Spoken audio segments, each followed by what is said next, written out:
Amen. Alléluia. Amen. Toujours ça, moi rappelle Mukena Otolaki, on collabore Sabiso.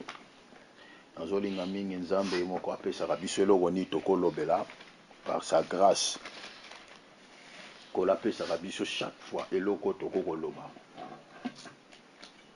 Ali vraiment naloba muke vraiment nasala effort naloba ne fiske muke ata 20 minutes à 30 minutes pour que to zonga na prière. Tolobelaki likambo babanga nzambe bien aimé na Psaume chapitre 1. Tozwaki Proverbe chapitre 1er. Totangaki de 23 jusqu'à 34. Tozolobela la crainte de l'Éternel. Bien aimé, tolobeli yango toutaki na Marc chapitre 10 verset 46. Tozolobela cri, tu parlais sur le cri de Lazare. Et cri à Lazare, premier cri, de comment ako kenembango afungwela ndeko azakuna. Tu parlais sur le cri de Lazare. Et comment est-ce que Lazare a crié première fois, deuxième fois, tolobelaki et message na biso à crainte de l'Éternel et outaki na appel Jésus salaki Lazare et Lazare salaki acte ya kobwaka manteau. Donc et plutôt tozolobela sur Bartimée, merci beaucoup Bartimée. Comme pour Lazare yé na monoko tozolobela sur Bartimée, amen. Merci beaucoup ma sœur. Donc ndenge Jésus tanga sali appel à son manteau à boaki. Et tolobelaki manteau ezali signe ya péché oyo to memaka charge katina biso. Or quand Jésus nous appelle à l'obi, déchargez-vous de tous vos soucis, de tous vos problèmes. Donc nyonso to salaka nango il faut to décharger yango. Et na état ya lisumu moi to landa Yesu ezalaka te, na état ya péché moi to suivre Jésus ezalaka te. Et Seigneur to abandonner d'abord les mauvaises habitudes, les chiennes habitudes, pour que bien aimé to landa Jésus malamu. De to ako parler sur la crainte de l'Éternel. La crainte de l'Éternel c'est pour notre intérêt de to zoloba chaque fois et ça pour un avantage na biso. De to zoki na mokanda ya Psaume chapitre 34 nzamba zolobela biso to koba na kobanga ye. To tambola na kobanga ye, to éviter les mauvaises habitudes, to éviter les mauvais comportements, to banga ye to linga na ba vie na biso. Et kolotanga zoloba que je vais vous enseigner sur la crainte de l'Éternel. Le Seigneur nous recommande dans la Bible to s'éloigner du mal. De tolobaki alobi, quel est l'homme qui aime la vie, qui désire la prolonger pour jouir du bonheur? Préserve ta langue du mal. Premier critère, ya moto azobanga nzambe. Il faut préserver monoko na yo na mabe. Monoko na yo elobaka mingi mabe te. Yebaka masolo ko beta. Yebaka ba debo ko sala. Yeba nino ko bimisa na monoko na yo. Monoko ya un chrétien na mopaka no nde tolobaki ebimisaka maloba moko te. Un chrétien azali na langage na ye, mopaka no pe azali na langage na ye. Na kati na biso nyonso toza ba humain, mais ba esprit o ezo kamba biso eza deux esprits différents. Alléluia. Un païen il est conduit comme un homme animal parce que ce n'est pas l'esprit de Dieu qui le conduit, mais c'est les mauvais esprits, les démons qui agissent dans son intérieur. Et tout ce qu'il fait ezali biloko oyo Satan azotinda eloba sala boy zongisa boy. Par conséquent soki ofingi ye pas fingi. Et azo vivre na ba comportement o isa conformité na ba loi divine la parole de Dieu. Alléluia. Et un chrétien kati na ye toko remarquer na langage na ye ezali lolenge mususu. Ne to peke exemple à Pierre atami bomba ki mais lolenge na koloba. Et revesaki ka ke oyo azalaka na tipo. Alléluia. Ba yebaki atana elobeli. Donc un chrétien parce que kati na ye il a l'esprit de Dieu. Il y a un moment Paul a dit si je vis, ce n'est plus moi qui vis, mais c'est Christ qui vit en moi. Le rôle de Christ, c'est vivre katinayo. Même ba poso eza katinayo, ba poso yoko yoka, et akako Saint-Esprit azocha katinayo. Mutakolo bateka ana Saint-Esprit azoka poso ya kokeno koza mwana mwasi po alala naye. Bien aimé ça eko exister ça la makati. Alléluia. Akeno za mwa pe ana benda mwa petit moko bien aimé. Wana ezaka démon mutakotinda mutu na eloko ndengwana. Est-ce que vous comprenez bien aimé? Et ça, esprit d'embêter.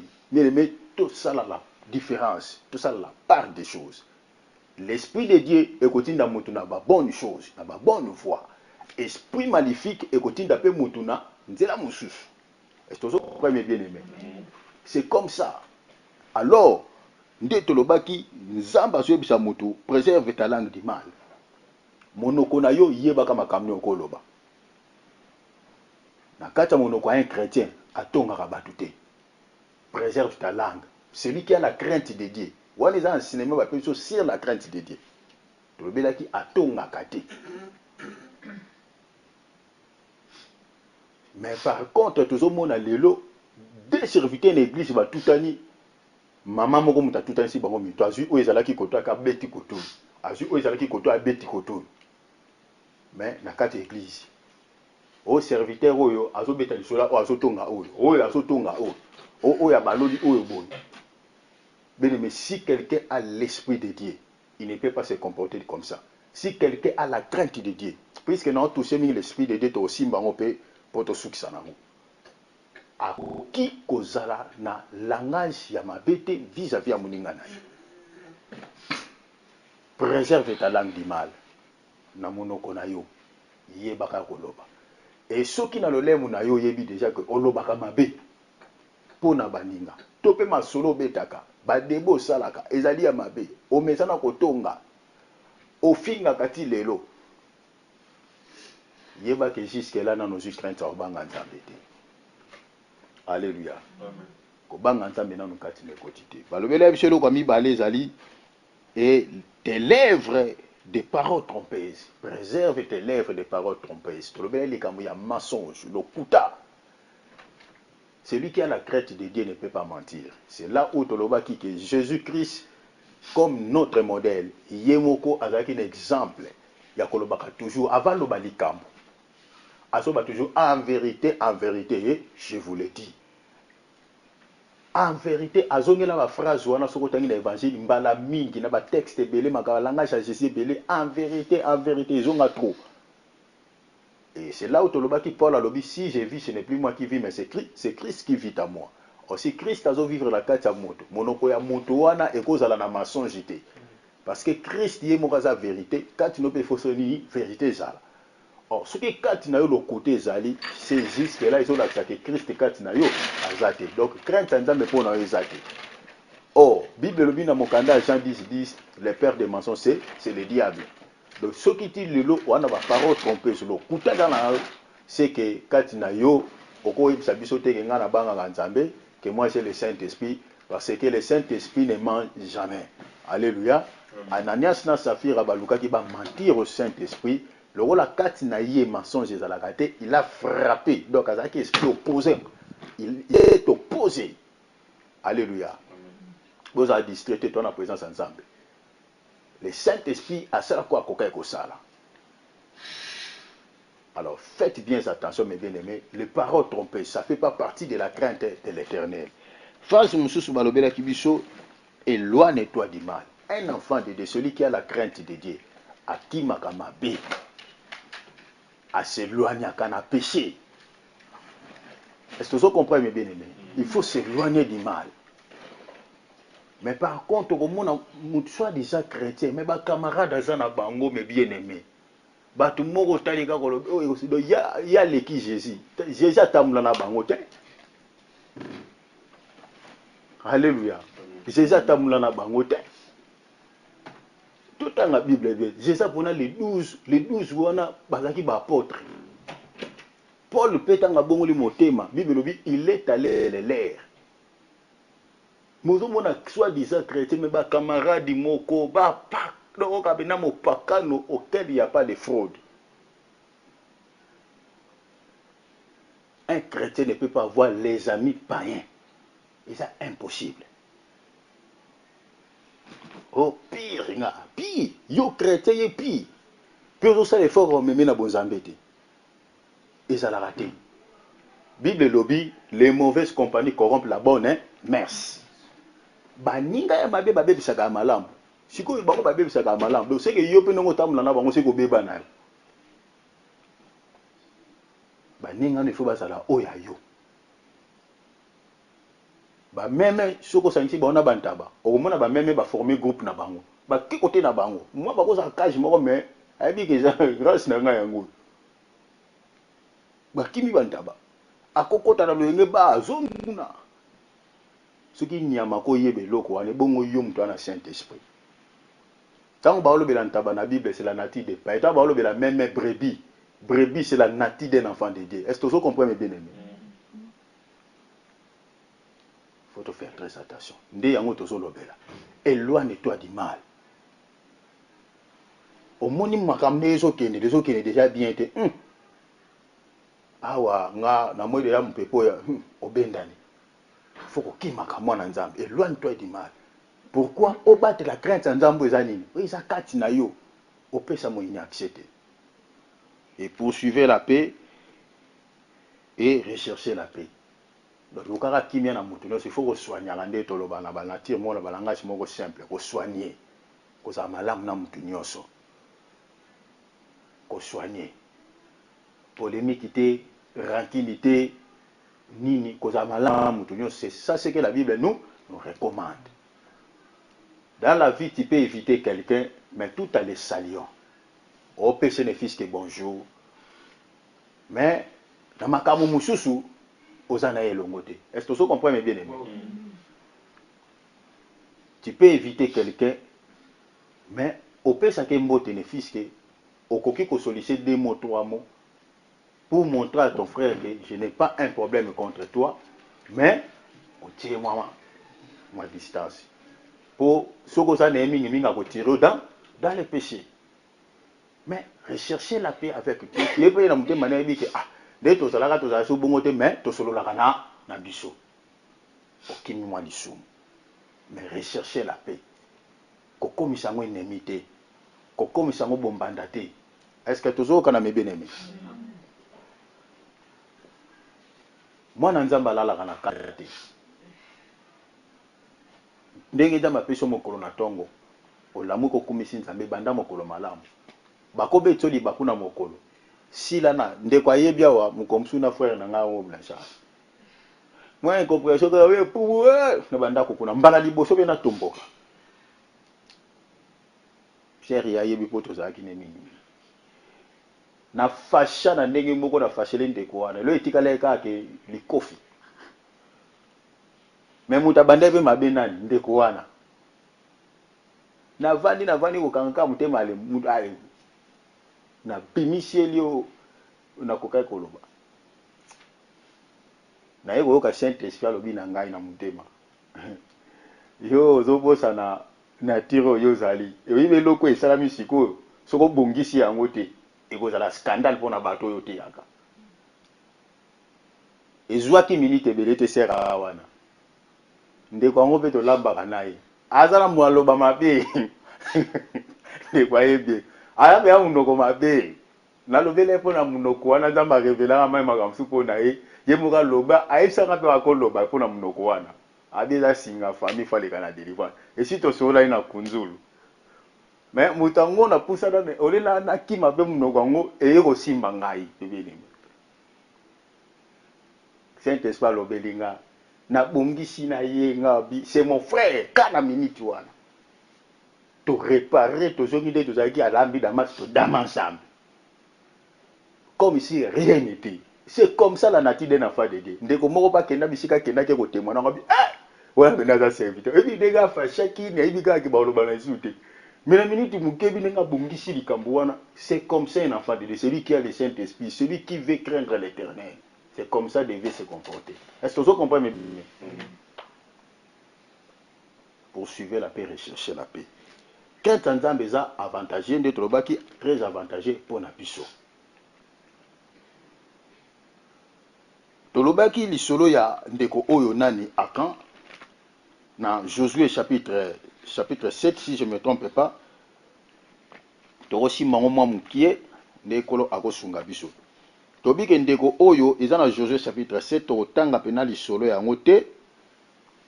Tobike bandeko Israël. Donc Akan azaki na kati ya troupe ya Josué ndenge babandaki tango Moïse akufi Josué a su relève ya bana Israël bazo tambola Akan azalaki moko parmi bana Israël, parmi ba tribu ya Israël o baba nepe ko bunda bitomba pona kolonga koleka ndeti bakoma na mboka oyo Nzambe abongiselaki bango.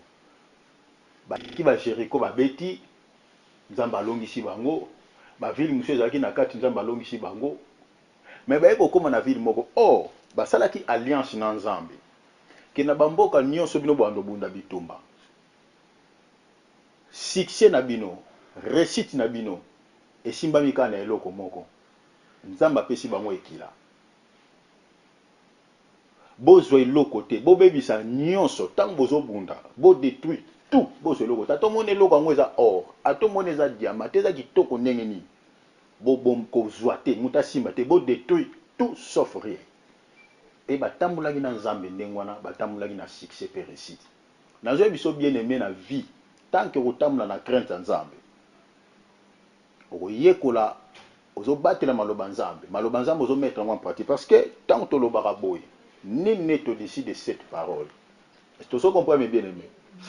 Maloba oyo eza boy mutali ko na ngwazati. Même Jésus est mort tango ayaki, alobi na yeko longole loko te na ona loba, mais je suis venu pour accomplir ce que j'ai dit. Le yemoka se soumetaki na maloba na ye. De ceux qui yemoko a se soumetaki na maloba na ye, a combien de fois raison yo siko biso ba humain. Est-ce que vous comprenez bien aimé? Donc je suis venu pour accomplir, na yeko abolir te. Mais Azalaki Nzambe, c'est lui qui a créé la loi. Yem tapesa qui a koka ko loba pe bon, ngam na tchaki ngo na bakiso nga na longoli. Te abi na yeko accomplir. Oui, l'Obama. Donc, malobo tozoloba oh mais bien aimé la parole de Dieu. Et nous devons se soumettre à cela. Ce qui Christ est moka se soumettre qui na maloba na ye. Aye kokokisa. Mais bien aimé, à combien plus forte raison nous?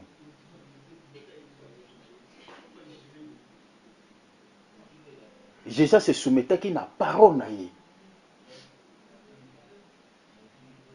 Quelque part ba makamso les gars na Bible ba disciple ba liba sala mwelo habité. Habito tiko eko mama esala nini? Eko kisama. Siko biso to ko se soumettre te pona ni. Nzambe ayebisi bana Israël bo bebisa nyonso. Bozo eloko te. Bazo tamula pe na Nzambe bongo na alliance wana. Bien aimé soko lingo réussir na Nzambe. Banda ko respecter, banda ko sala effort mais bien aimé. Parce que dès aux œuvres na kata ba vie na biso chacun connaît ses faiblesses. Alléluia. Moko na moko ay bi faiblesse na. O tam soko betela po ba faiblesse est vraiment difficile pour betela en moi mutu. Chacun de nous n'est pas bi faiblesse na bi bisika nini bolembu na ezali. Maintenant oyo pe sala ka mutu na vie longa te. Ezaka faiblesse wani kanga yo singande yangwana. Makamnyo se fandi wana. Yango mutu mususu azolobaki ngana bayaka nanga pelete ngana zomisaka boyete na sala nanga boyete na sala nanga mutu mais ana mweloko mo ekangai yango moni jeune homme riche tango aye pas Christ alobi biloba loba na ye na tosaka na sala ka boye na zomisaka boye Christ ayoka bi merci makambo lobo bugi lokuta te mais Christ ayebaki za na eloko moko akokosala te na vie na eza singa po na ye muza azana besoin vie éternelle aya ko luka vie éternelle batebele bazo luka vie éternelle tozo luka ke non tokota lola tozoluka ke non kola pambola biso mais ça na eloko moko nkolo aozela biso totika mais tokoka na otika ngo te ezana eloko moko kola olinga ke to abandonner mais tokoka na ko abandonner ngo te et o ekangaka via moto eza pe mutalingaka mingi na vie na azomona ndenge otika ngo te. C'est raison pour laquelle même surtout na monde batebele ba kokotika monde te suite ya eloko moko ya linga mingi na mokila soki lelo na ye na bonzambe na okoka so mener vie te. Et biloko ane kanga bato. Egoza mwa vi mo ya boîte. Egoza mwa makangu moko ba simba ke bien. Siko mwa vi wana soki lo akoti na bonzambe amona ke na conscience na yebi ke nzamba linga biloko te e simba te natika na koto. Et na vie chrétienne ba mususu pe aye mais atikali kana ma faiblesse ne moko.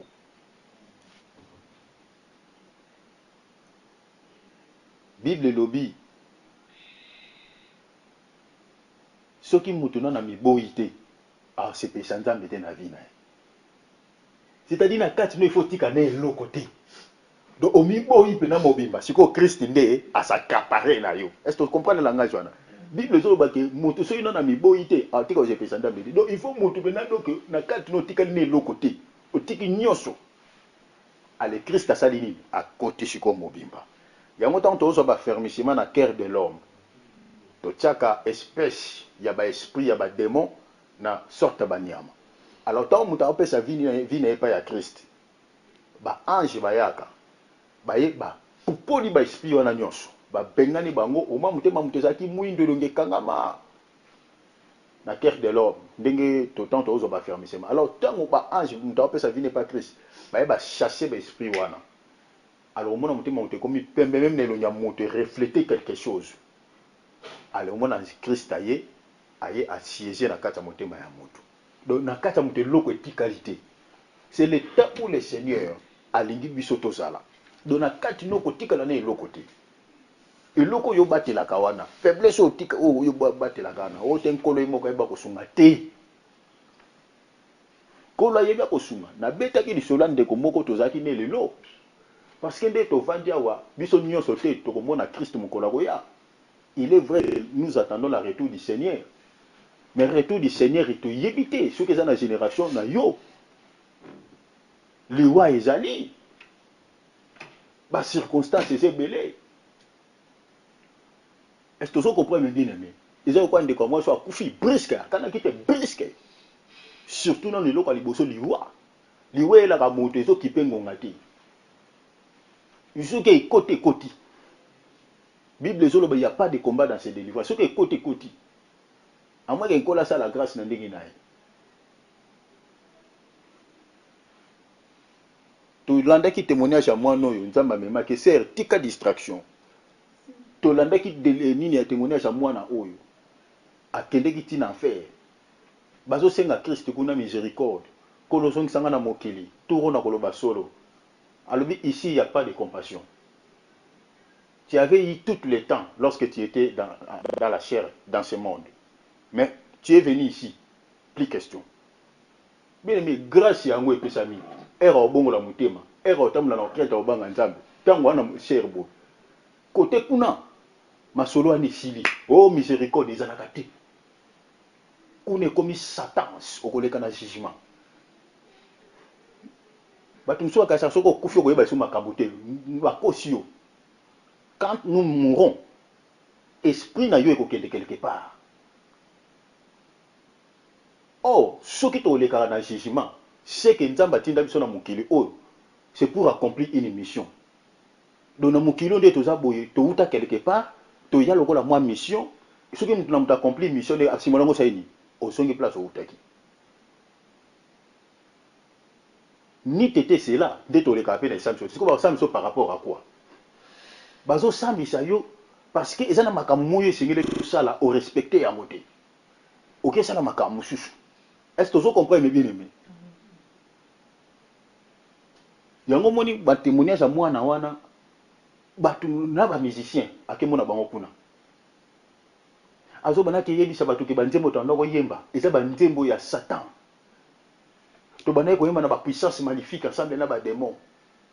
Akekuta ba Michael Jackson. Akuti ba musicien minene ba yeba mukili. Akuti na bana mikie. L'enfer. Christ a zolakisa ye en pleurant. Tango nyonso osalaka masumu otamula na kobanga nzambe te kola lelaka. Olelisaka kolo mingi na vie na yo si tu ne sais pas. Alors, faites un effort bien aimé de plaire à Jésus. Et puis on reconnaîtra ka faiblesse aux ana yango. Yokanisaka lisuma munene ezali nano toko boma mutu. Ah wa Bible zoloba mutu kaka lolemu na yo soko za na lokuta mensonge. Même moi na bakuta kikuna babi mwana na lingaki mingi ba dessin animé. Tala kosaka na lisumu te me bien aimé. Ba film ka dessin animé mwana na otala mingi na désobéissance envers ses parents. Siko eloko ebomai accident, asala accident na mutuka kufi ba moko. Tango batali na listing boye ba moni misala na ye. Babi asa nini aleka kote ni ote mema ekula pou botike kuna l'enfer. Mwana muke un enfant de 8 ans. Et l'autre memi kuna désobéissance envers ses parents na ba film abana kotala na internet. Maintenant, yo salaka makambu ko leka ba désobéissance avec ba parents na ba film écoute. Donc yo salaka ezata musuma makasi. La crainte de l'Éternel bien-aimé. Eza avantagé na mukili pe na siècle à venir et ko mema na lo. Alléluia. Israël bazo tamula bien na Nzambe tant ba respecter ki ba corps et Nzamba bazo lomisa bango. Quand vous respectez Dieu bien-aimé, yeba yango prière no nyonso bano sale pa Nzambe. Nzambe pa ndoko yeso abana ko yanola yo. Et là, accord, système, il y a les champions punda salanine, allez ça yo.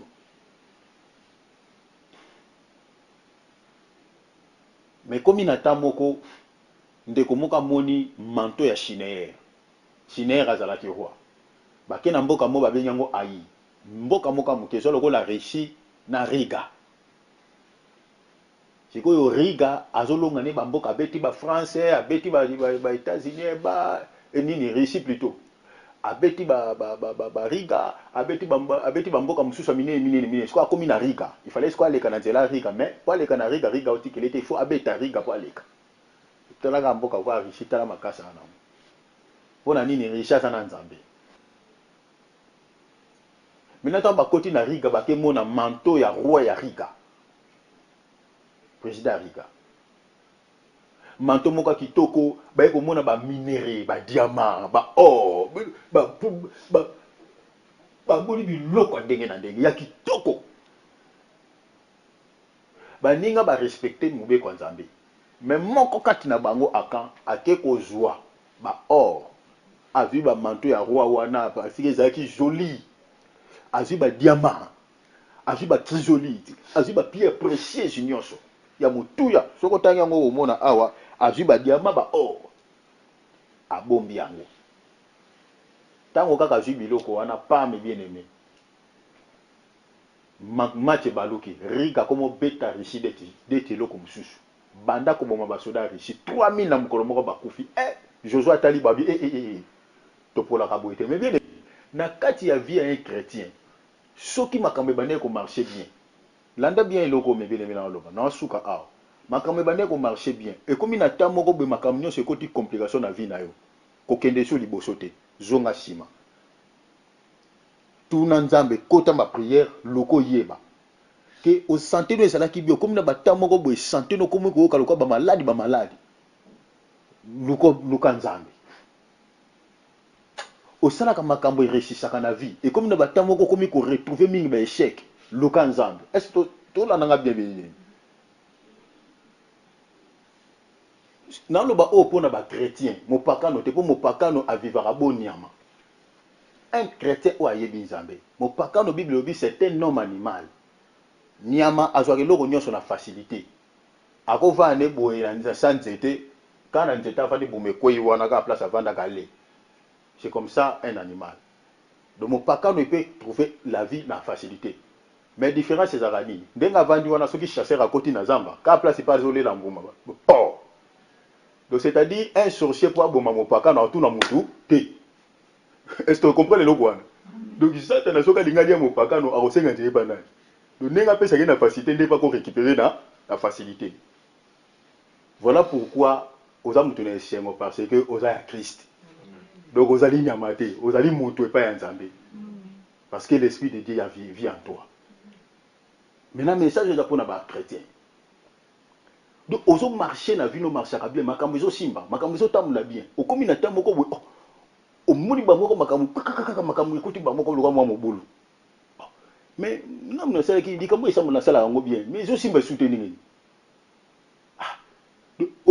Parce que na quatre esprit na biso soko ça ya Nzambe, on senti maintenant que l'esprit de Dieu a tio bolo na tema comme biso que c'est anormal.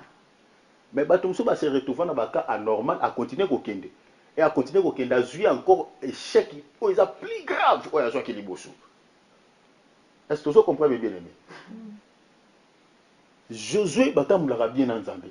Ba komi na mboka wana nde tolo ba réussi contre Riga. Réussi ba komi ko boma ba soda na bango. Josué atali balobi toko ko va ko avancer boité bazongi sima. Josué ke ko loka Nzambe. Na vie na yo quand les choses ne marchent pas. Ko bana ko tambola bien. Makamno nyonso sala ke kendaka bien. Et ça na mariage lobi Nzambe ba peso za na kati ya libala. Et ça na kati ya ba affaire na yo zo sala. Bah faire ne réussir que l'ongaka. Il faut trouver un chèque 2 fois mes bien-aimés. Continuer. Kota retraite. Kota ma bondeli. Que de Rodukanzambe. Bondela pour la Kambwana. C'est qu'il y a un cause quelque part. Ou ils ont ça là que ma simba les sous-souté. Est-ce que vous comprenez bien aimé? Soit résistance, mon bien aimé dans la vie, même dans le service à délivrance. Serviteur de Dieu, ça là, service à délivrance, et comme nous avons un service de simbaté, que nous avons ensemble. Pourquoi va demander comment résister? Et ça dans tous les domaines, mes bien aimés. Si tu es un chrétien enfant de Dieu, au bas notable, nous avons ensemble bien. Au moins que ma communauté soit normal. Mais ce que mon bien aimé, au comme qu'on sentit ba louche na vie na yo. Comme on sentit que ma communauté ça les autres tables les sous malamouté. Ne continuez pas. Cherchez la face de Dieu et Dieu va te révéler. Pourquoi ma communauté est simbaté? Josué qui est au Lukanzambe. Mais bien, le mettant à Bondeli. Zamba est dit Israël a péché devant moi. Manque y a crainte en Zambé na vie na yo chrétien et repère ça la diable accès à salani. À côté na vie na yo abana ko désordre, abana ko mobulu, abana ko bebi sa makambu na vie na yo. Et kende ba ko comprendre que ba simbi biloko nzamba salaki nini apekisaki. To ye ko li le loi to lobeli pisom, to lobi ke nkola lobi na biso poto banga ye, to s'éloigner du mal. To longola lokuta. Mon na biso ba makambu ko loba, to ye ko liango lelo. Et kotikati na yo aussi connaissance, tu ko banda ko salela yango. Banda ko tamna na yango. Tant que au salela yango te, tant que tu ne mettras pas ça en pratique, yeba yango porte ça ouvert na vie na yo. Diable a kokota a osalo ya lingi. Est-ce que vous comprenez bien aimé? Psaume chapitre 8, verset Psaume chapitre 34, verset 8, to quitter à 12 à 13. Aux en droit à protection parce que aux banganzam. Mais Israël va comme boma bango protection ya ange et longwe. Na bitumba ba comme boma bango ba comme kufa. Viole koti makambe belé na basi na boma makambe belé. Protection za les sous-souté. Crainte nzambe et longwe mutu moko a désobéi. Josué tanga bondeli nzamba bi Israël a péché. Mutu moko a saleli nzambe mabe. Baluki boy ba ko mona boy type moko moné Akan. Mais bien aimé, a bombi a te kozwa biloko nzamba pekisaki. Aussi le temps nzamba lobaki bo simba te bo bomate. Bo bomama nyonso bo bebisa nyonso. Et à cause ya lisumu wana epesi accès na bayini na bango basala nini? Bando silisa bango. Bien aimé, les diables et les sorciers, les démons, babanga na bango muta prière mingi te. Est-ce que vous comprenez le langage dans Zoloba? Parce que Israël a bandé pour combattre contre ses adversaires. Notre ennemi, c'est le diable et ses collaborateurs. Ses collaborateurs, ce sont les occultistes. Ses collaborateurs, ce sont les satanistes. Ses collaborateurs, ce sont les sorciers. Au bazana ba famille na biso, bazo servir diable na sorcellerie. Ce qui biso to lingi to longa bango. Ce qui biso to lingi to affronter bango. Ce to lingi ba pied na biso la efficace ba na ko déranger ko bebisa misala na bango. Il faut biso to ye to tamla na ko banga nzambe. Est-ce que tu comprends bien aimé? On a nzamba ozana biso nyonso to le bas. Il nous en a puissance ko la ko accompagner biso. Aussi, ça nous va verser. Il nous a donné le pouvoir de marcher sur les scorpions. Tout, oui, au yebi fait la connaissance, diable a yebi. Mais est-ce que de ta part, au banga nzambe pour que verset wana Luc chapitre 10 verset 19 ait en puissance na monono? Est-ce que tu comprends bien aimé? Parce que ton lobaka, ozo citer ba verset na prière que la Bible déclare, la Bible parle. Oui, ozo loba. Mais est-ce que tu as la crainte de Dieu pour verset wana ait en puissance? Est-ce que tu comprends bien aimé? Verset biblique est comme on a place na mnoka moto azotamla na vie à crainte nzambaza, azotamla na vie à sanctification. Verset aux anama futa. Quand on prononce un diable, il démon place à ça, mal à l'aise accueilli. Israël, puisque manque à crainte en Zambé, et puis si il n'a pas force. Tant qu'on y a ce que la crainte en Zambé, et ben nous peut ça sorcier force. Vous en avez casse toujours au Simba. Et vous peut ça démon force. Vous avez toujours ma casse au Simba. Est-ce que vous comprenez bien? Nous en avons force au Simba. Il y a un moni na Jean et Zolobake. Un enfant de Dieu, il se garde lui-même. Et les malins ne les touchent pas. Le temps où ils battent là, les malins loin de toi aussi mayoté. Mais quand tu touches les histoires des diables, bako simbo facilement. Israël bako mokufa bako moboma bango. Pourquoi? Ba simbi biloko dévoué par interdit, biloko na bango, ba simbi biloko na bango. Pour ba ba nation païenne. Même biloko na bango ça qui suyer. Ba simbi yango. Alors epesi bango makasa ni bando boma bango. Tant que kozala na biloko ya Satan na vie na yo. Otiki mensonge te, ça biloko ya Satan. Otiki ba camarade wana avec les mauvaises compagnies. Et ça et bazali batu ya Satan. Baso ko appartenir na royaume à Satan. Certaines histoires otokotanga la prostitution et kobo otiki te. Milangwa masanga, ba cigarette, biloko wana nyonso. Le Saint-Esprit n'est pas dans ces choses. Yeba yango, le malin a le pouvoir sur toi. Il peut te toucher facilement. Parce que Israël est embarqué ba simbi biloko na bango. Ba bombi ba lengo d'or, ba bombi ba nini, ba diamant, ba zui biloko na bango. Et pesi ba yini na bango makasi, ba bi ba biloko na ale ba ndiko bomba bango. Ba no kufa ba no shila. Tant que Orosimba que l'eau Satan a vu na yo, le diable aura toujours le pouvoir sur toi. Les sorciers de votre famille aura toujours le pouvoir sur toi. Est-ce que vous avez bien aimé? Maintenant, pour vous avez pouvoir l'école à Satan. Pour vous avez pouvoir l'école à sorcier. Vous avez pouvoir l'école à esprit méchant. Et il faut yotam la crainte à kobanga ndambe. Il faut que Satan ko sympathie.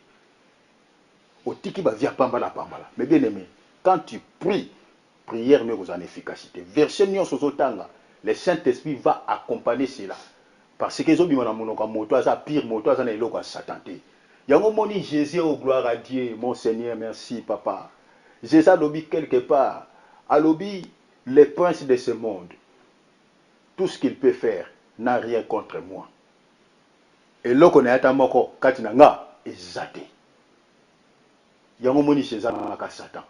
Ce qui Jésus a se trouvé à katana et loko moko ya Satan katinaye, a koka ko vaincre Satan. Et Koulous nde Jésus échoua. Mais à moi, le bac à l'obi, Jésus mitala obi, il n'a rien contre moi. Rien de lui est en moi. Et l'autre on a tellement déjà katinanga. Azapele l'autre mon côté, nganaye l'autre collaboration, ils étaient l'autre côté. Yango moni Jésus a fait un Satan. Nous échouons dans notre vie, tous réussir dans ma camp, tous ça là. Parce que biloko Satan manda munda moza katina biso. Est-ce que tous kana me bien aimé? Ça là est fort. Oh yo yo yebi na conscience non. Tant que je suis au Kokobé, la mota pasteur mon côté. Parce que na bakir da mena makamsu nzamba révéla biso pour na bato. Ah, otuni yango pe boazo lingolo bakarate. Mais kola yebisi bino abezana ye. Kende tchai ko oui mais nazo kokolo bati nazo ba mais dike délivrance ne ils a bloqué pour na likambo zo boyo loba wana.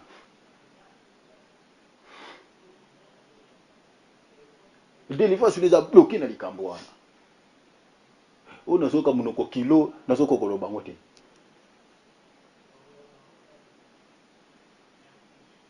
Faites un effort. Yo moko na conscience na yo tika. Faiblesse na yo wana tika. O yo yo yebi. Tu n'es pas ignorant. Si du moins tu veux être victorieux, si du moins okobeta katolo kenana Yesu, okoyemba banzembo ya Yesu enga na longi bitumba yo bundinga na longi, soko limwemba nzembo anezala ya yo, tika biloko ya Satan, kabona na mokili malamu malamu. Wana meme ubando yemba banzembo wana et puis okolonga pena solo. Okosa la prière mukuse même pona libota na yo. Que Moutazaki Marabiki.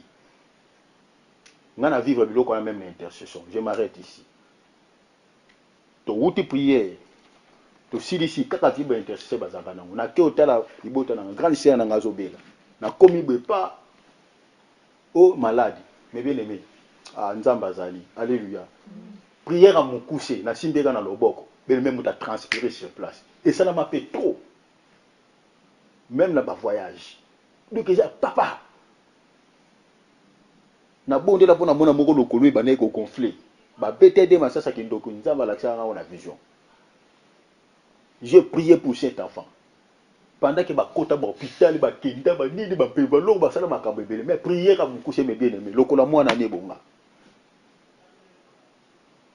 La Bible dit la prière du juste a de plus grande efficacité. Alléluia. Totelemi wana tokanga miso to bonde.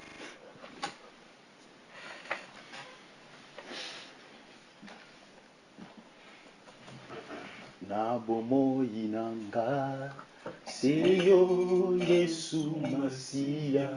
Na bomo inanga Nzambe seyo mwana o Yahweh nataleliyo o Yesu elonga nanga ye nataleliyo Yesu bikamwana o na bomo inanga seyo Yesu Masia. O Yahweh na bomo inanga Nzambe seyo Kolo na bomo o ya Yesu elonga nanga ya na bana papa o Yesu bikama o na lo sawa lilo seyo Yesu Masia. Papa na lo samba lelo Nzambe seyo wana o Yahweh nataleliyo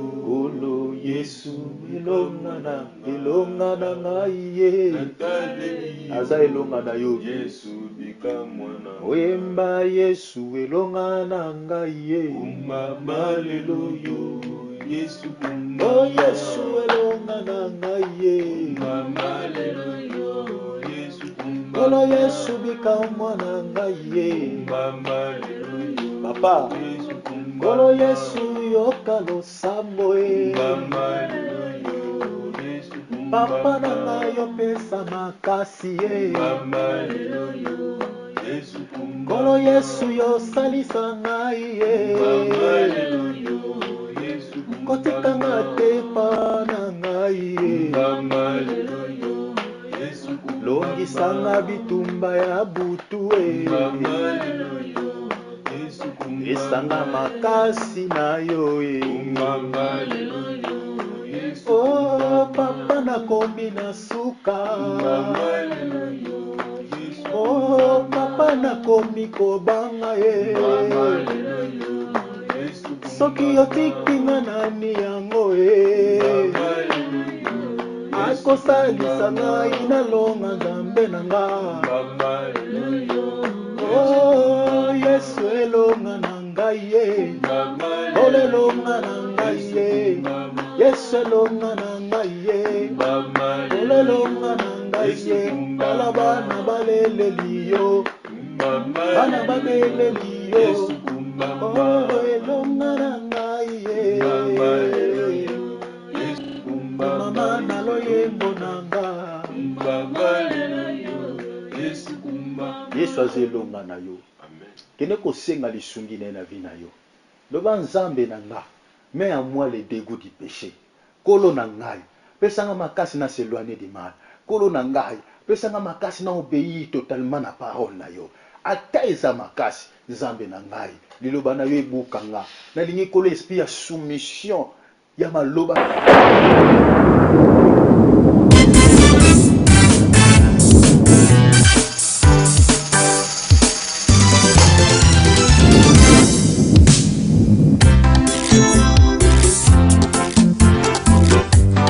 Mes frères et sœurs, que vous preniez la Bible comme si c'était un livre que Dieu vous a envoyé. Que la Bible devienne une lettre écrite pour toi et rien que pour toi. Voici ce que le Dieu de la Bible te dit. Dans Genèse, je suis ton Dieu, sors de ton pays, je te bénirai. Dans Exode, il dit, je te ferai sortir du pays d'Égypte autant marqué. Dans Lévitique, il dit, je suis saint. Toi aussi, sois saint et je te bénirai. Et dans Nombre, il dit, malgré la multitude, je te connais. Et dans Deutéronome, il dit, même si je suis le Dieu de la loi, je te ferai grâce. Et dans Josué, il dit, je serai avec toi comme j'ai été avec Moïse. Et dans Juge, il dit, même si tu me trahis comme Samson, ma fidélité durera toujours. Et dans Samuel, il dit, remets l'arche de la parole à sa place, comme David l'avait fait, et je te bénirai. Dans Roi, il dit, moi l'Éternel, je suis ton roi et l'unique. Dans Chronique, il dit, comme David, moi aussi je t'appellerai mon bien-aimé. Dans Esdras, il dit, je suis celui qui peut reconstruire tout en toi, comme je reconstruis le temple. Et dans Néhémie, il dit, malgré l'opposition, tu seras vainqueur. Dans Esther, il dit, je te choisis parmi les multitudes, je te choisis. Et dans Job, il dit, je sais que mon Rédempteur est vivant. Dans les psaumes, oh mon Dieu, tu es le Dieu de mon salut. Et dans Proverbe, je suis ta sagesse. Dans Ecclésiaste, pour moi tu es un fils que j'aime et que je châtie, accepte. Et dans le cantique des cantiques, il dit, tu es mon épouse, ma bien-aimée. Et dans Ésaïe, il est l'admirable, le conseiller de prince de paix. Et dans Jérémie, même si tu vas en captivité, moi je te ramènerai. Et dans Ézéchiel, il dit, souviens-toi des ossements qui reprirent vie. Ainsi je peux te donner la vie, même si tu en as perdu. Dans Daniel, il dit, je suis la pierre qui tombe de la montagne, sans le secours d'aucune main. Alléluia. Dans Osée, il dit, même si je suis en colère, quand ma colère sera apaisée, je me souviendrai de toi. Dans Joël, il dit, je restaurerai et je remplacerai tout ce que tu as perdu. Dans Amos, il dit, arrive-t-il un malheur dans la ville sans que l'Éternel Dieu en soit l'auteur? Dans Abdias, il dit, je ferai de ta maison un feu, une flamme dans celle de ta bien-aimée, mais celle de ton ennemi deviendra seulement de la chaux. Dans Jonas, il dit, même dans le ventre du poisson, si tu pries, je t'écouterai. En Michée, il dit, ta montagne sera au-dessus de toutes les montagnes. Dans Naoum, il dit, je suis un Dieu jaloux, mais grand par ma force. Alléluia. Dans Habakkuk, il dit que le juste vivra par la foi. Dans Sophonie, il dit, je suis ton Dieu. J'ai fait ma fête et j'ai chassé les nations, mais toi tu es un invité. Dans Agé, il dit, ne craignez pas, mon esprit est au milieu de vous. Et dans Zacharie, il dit, même vers le soir, ma lumière paraîtra. Et dans Malachie, il dit, je vous enverrai Élie le prophète. Dans Matthieu, il dit, je suis le lion de la tribu de Judas. Dans Marc, il dit, je suis l'agneau de Dieu qui ôte les péchés du monde. Dans Luc, il dit, je suis le fils de l'homme. Dans Jean, il dit, je suis le pain de vie. Dans Actes, il dit, ce ne sont pas les apôtres qui agissent, mais c'est moi qui agissais au travers d'eux. Dans Romains, il dit, il n'y a point de juif ni gentil quand tous sont en moi. Dans Corinthiens, il dit, tu es mon temple, je dois habiter en toi. Dans Galates, il dit, ne sois pas charnel. Dans les Éphésiens, il dit, soyez humbles et j'habiterai en toi. Dans Colossiens, il dit, je suis la tête et toi tu es le corps. Dans Philippiens, il dit, soyez humbles. Dans Thessaloniciens, il dit, je viens pour t'enlever et t'emmener dans la gloire. Dans Timothée, il dit, aie une bonne conduite devant les hommes. Dans Tite, il dit, sois l'exemple de jeune et je te bénirai. Dans Philémon, il dit, sois un instrument de paix pour le cœur brisé. Dans Hébreu, il dit, je ferai de tes ennemis ton marchepied. Dans Jacques, il dit, même dans les épreuves, sois dans la joie et tu verras ma gloire. Dans Pierre, il dit, le jugement commence toujours dans la maison de Dieu. C'est pourquoi tu me vois, je te châtie. Dans Jean, il dit, aimez-vous les uns les autres. Dans Jude, il dit, je suis ton ange de miséricorde si tu crois en moi. Mais si tu me rejettes, je deviens ton ange de destruction. Et dans Apocalypse, il dit, je suis celui qui vient. Amen. Alléluia. Alléluia.